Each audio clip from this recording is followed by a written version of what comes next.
This was going to be a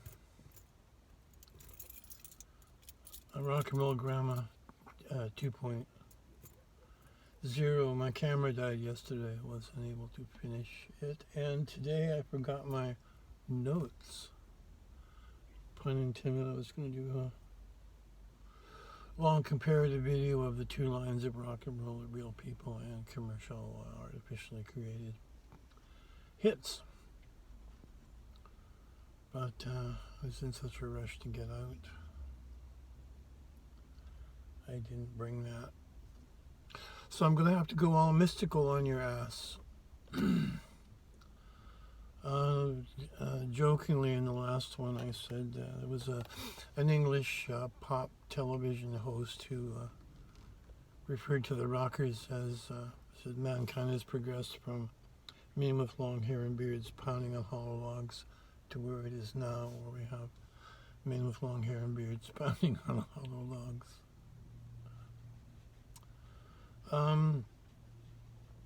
The mystics say that man is the measure of all things, which means in the structure of the universe, there's stuff above us, there's stuff below us, somewhere exactly in the middle, and or a mirror or a microcosm of all that stuff. So, given that the organic film on the earth is a receiving apparatus for celestial influence, and celestial influences, which are the stars and planets talking to each other. The progression of music has been three-dimensional being feeling the need to sense the fourth dimension, which is time. So the first thing that was invented is drumming.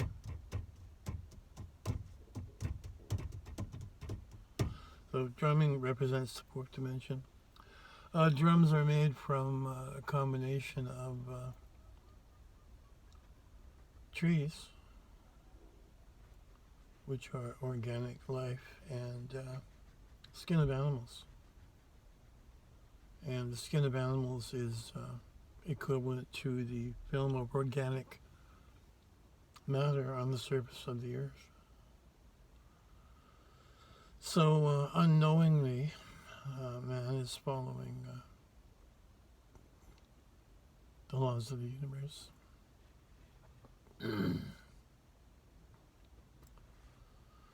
This went on for a long time. There's very little evidence of anything else left but flutes. Any violin-like creature made of catgut and wood is long gone. There's some small theories that from the hearing the sound of the bowstrings that somebody developed some stringed instruments, but we have no examples. So later on we have the development of singing, harmony singing. This is, we're going to follow the science. So the universe is fractal and is based on the golden mean ratio and the Fibonacci series of mathematical events. That's why a flower looks so. The thousand-petal lotus is based on laws, the unfolding of material constructions in the universe. So the development of singing is introducing vibrations into the atmosphere. So we have time, the drumming is fourth dimension, singing maybe fifth dimension, and then scientifically speaking, because singing was not enough, musical instruments, and I mean that literally, musical instruments like scientific instruments or optical instruments, musical instruments were able to put into the third dimension the ideas in the mind. And with the development of that, we have the introduction of the classical music period, where they were able to divine the mathematics of music, which is based on theory that you can learn from the esoteric schools called the Law of Octaves. You can find that in the works of Peter Ouspensky, George Gurdjieff, and Rodney Collin.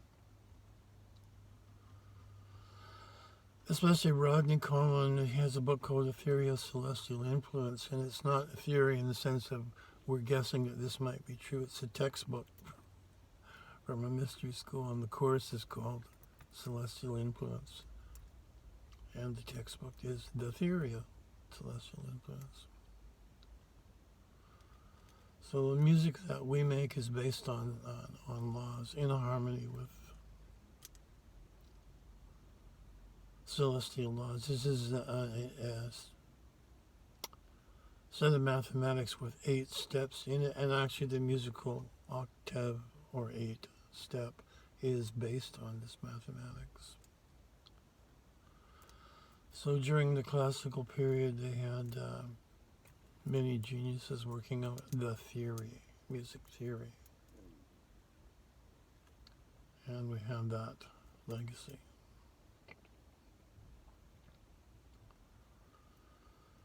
And this went on until there was a huge break when people colonized North America. And what was left behind were the symphonies, the large instruments like pianos, string bass. And people brought their flutes and violins, banjos, and top part of drums. They cut off the top part of the drum where the skin was, and you get the bodhran, or the Indian, the Irish 22-inch drum, because they were traveling and they couldn't carry large objects.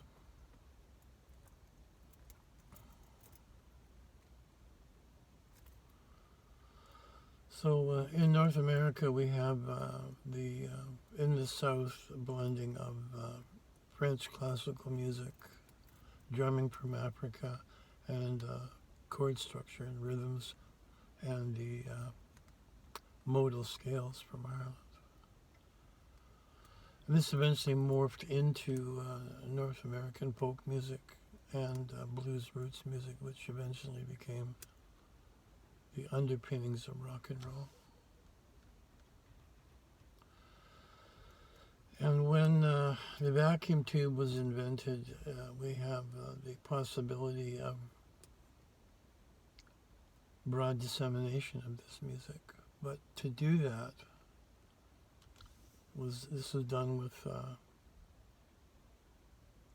electricity, magnetism, and radio waves, which is more up in the 5th and 6th dimension of communicating. This is why the magic of music on the radio. You take music in your mind, run it through an electric guitar pickup or a microphone, which is a magnet and electricity, or the Hammond organ, which is magnets and electricity. You're in the electromagnetic spectrum. This bathes the music, blesses the music in higher dimensions. And then it was put on a plastic platter and re-picked up with a needle, which is, again, a magnet, and coils of wire creating electricity, and broadcast throughout the world.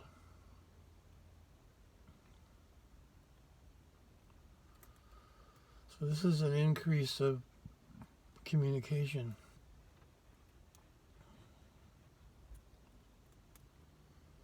And was used by higher forces,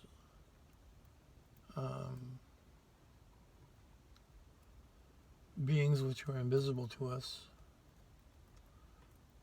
but they've been trying to help us for a long time.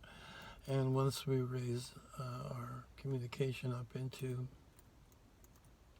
the electromagnetic spectrum, some things started to happen. Individuals were picked out to broadcast messages which would forward the positive aspects of modern man's advancement.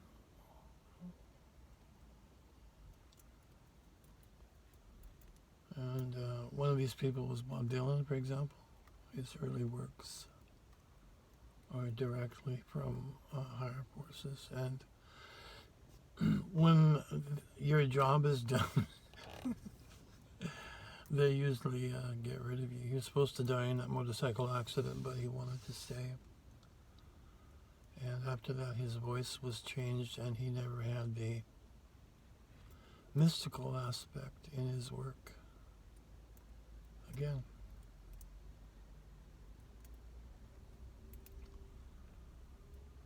I think the Beatles were something like that. These were not dummies. They were all intelligent men going to art school.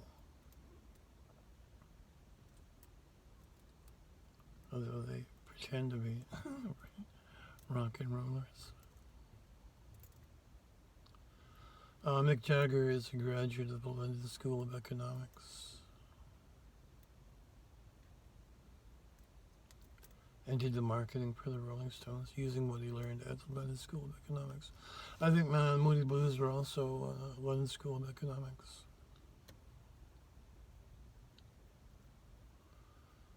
And Moody Blues had a long-lasting legacy of their original music, which was about higher consciousness. This was kind of about the time that the gurus from the East arrived, like Baba Ramdas and Meher Baba and Yogananda. So this was, in my view, spiritual people from mystical schools using the new science of electromagnetic music to broadcast their message to the world.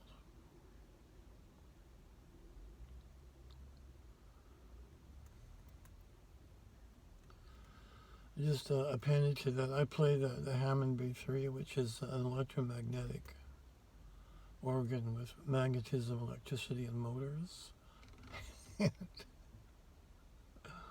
For 50 years, the transistorized people have been trying to duplicate that. And they can't, because it doesn't have the electromagnetic. But these are solid state, which is the mineral world, which is the moon, or crystals.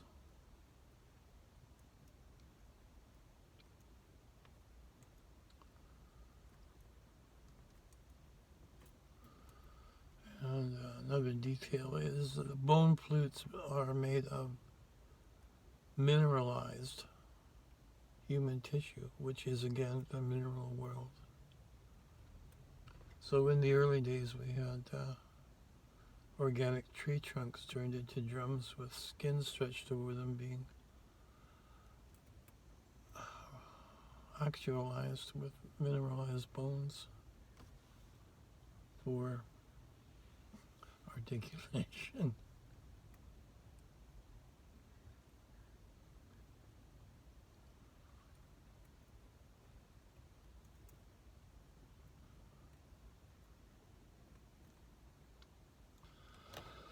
I majored in history in universities. I'm exposed to a lot of stuff. It's not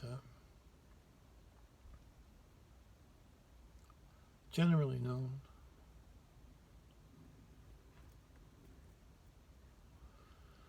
There's every country has a legend of the world builder, which is either a snake or a bird that goes down to the bottom of the ocean and brings some mud back up, and that mud became the land.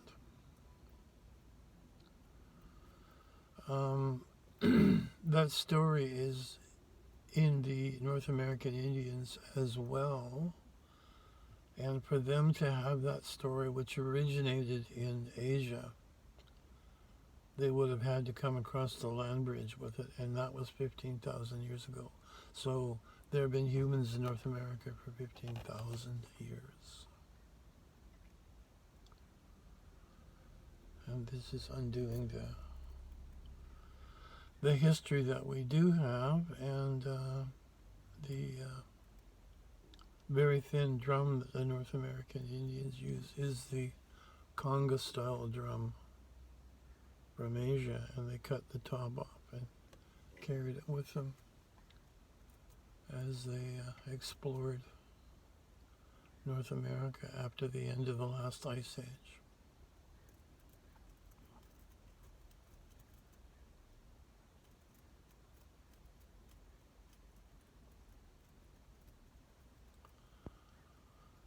So the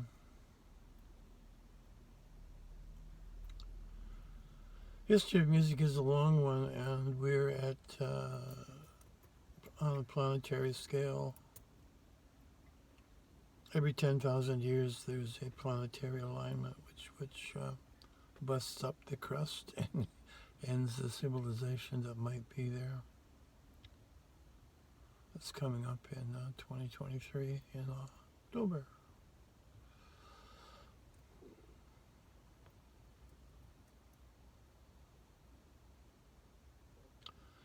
The last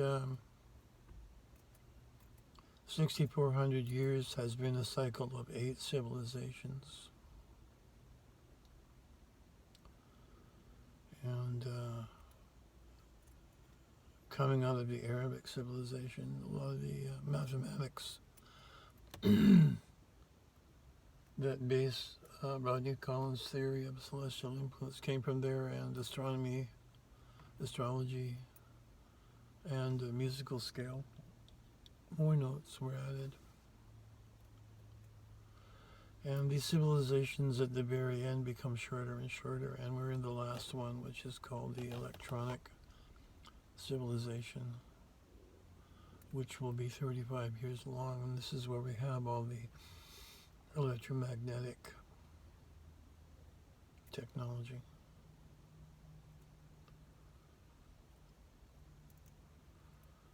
And computers and artificial intelligence. We don't know where that's going to go, but everything else we've invented has been included and sped up the speed of the civilization. So I will be making another part to this when I find my chart, which I made last night, which is the separation of the real rock and roll music from concocted rock and roll music by corporations to make money.